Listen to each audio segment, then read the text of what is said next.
Hello everyone and welcome to another video, and what is another video in the can it run it ... insert game title here series.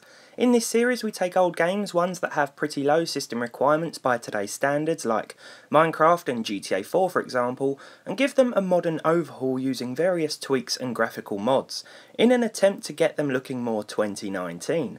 We then see how well they run on budget friendly or older hardware. Why?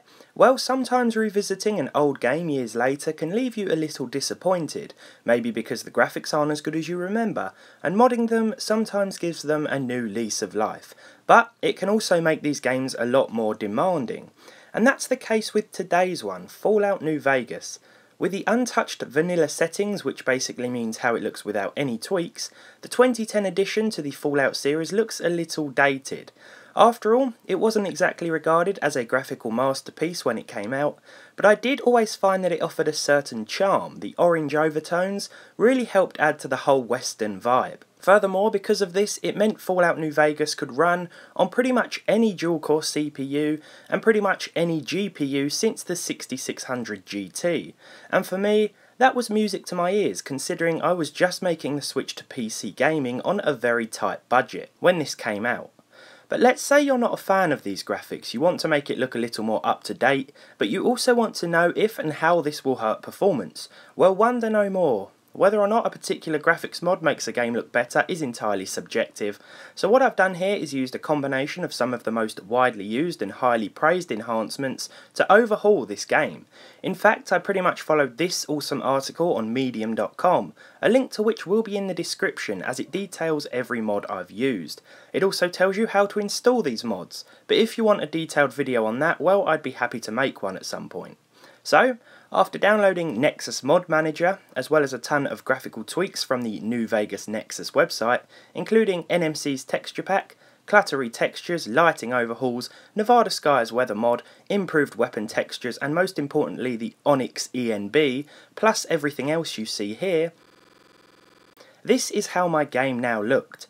I think it looks great, but it's entirely up to you of course, and as I said before, I've used what are some of the most popular and highly rated modifications out there. Initially I made the mistake of running the game at 4K with my i5-8400 and GTX 1070 system. This wouldn't be a problem with the vanilla settings, but my goodness did we experience some frame rate dips. I should also mention this is the GOG version of the game, which offers native support for 4 gigs of RAM.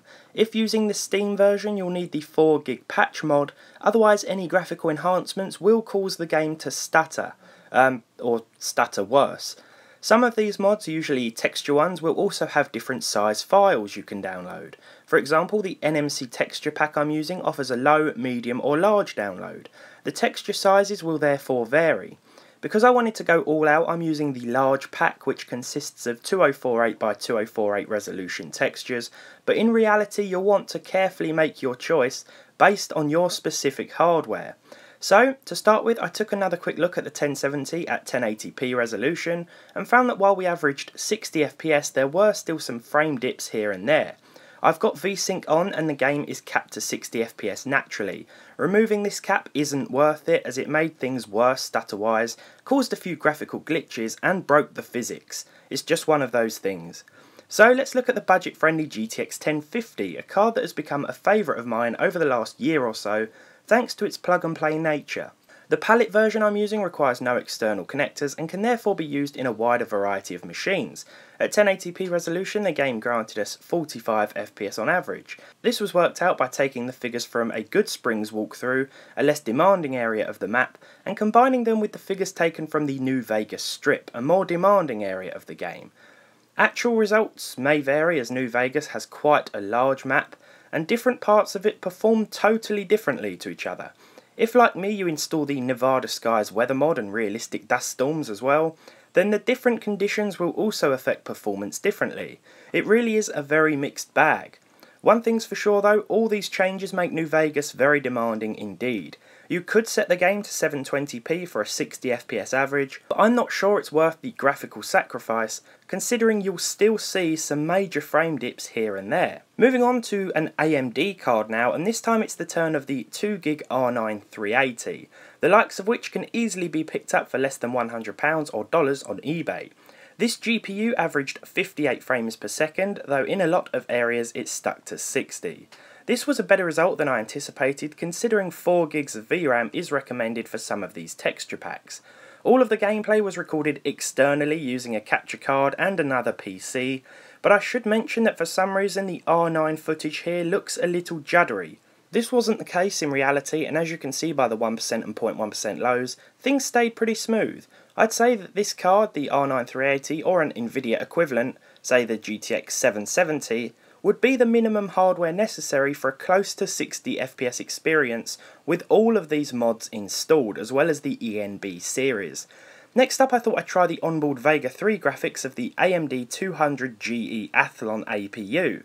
Usually this would have no problem with a game like New Vegas, but I was curious as to what it could do here. Unfortunately, even 720p resolution wasn't enough to get the 200GE running the game smoothly, as our walk through Goodsprings was a rather laggy one. This was quite surprising because as we moved on to this, the Asus ROG 9800 GT from many years back, I found that the FPS improved at the same resolution. You can see that with the 9800 GT we were hovering around 20 to 25 FPS, which doesn't feel as bad as it would in other games, likely due to the slow-paced nature of this title. In the heat of battle though, that's when you'll miss those extra frames. The new Vega strip knocked a few more numbers off our average, but this card did better than I thought, and strangely better than the Vega 3 iGPU. Finally, and just for a laugh, I purchased another GeForce 210 in the hopes of a miracle, but that card had no hope of playing Fallout. It looked very good still, but that's kind of irrelevant when the game plays like a PowerPoint presentation. So there we have it. Fallout New Vegas, the usually very easy to run and graphically unassuming game, can be made to look very good, but it will have a huge impact on hardware requirements. For those of you that prefer the vanilla graphics, well, it's probably a good job if you have a more budget-friendly system, though there are of course many different tweaks to play around with that might work much better for you on an individual basis, and give you a nicer balance between graphical fidelity and playability. So there we have it. I hope you've enjoyed this video, a look at what Fallout New Vegas can look like should you install pretty much every graphical mod out there. Okay, not quite. If you did, leave a like on it down below. If you didn't, leave a dislike. Subscribe to the channel if you haven't done so already, and hopefully I'll see you all in the next one.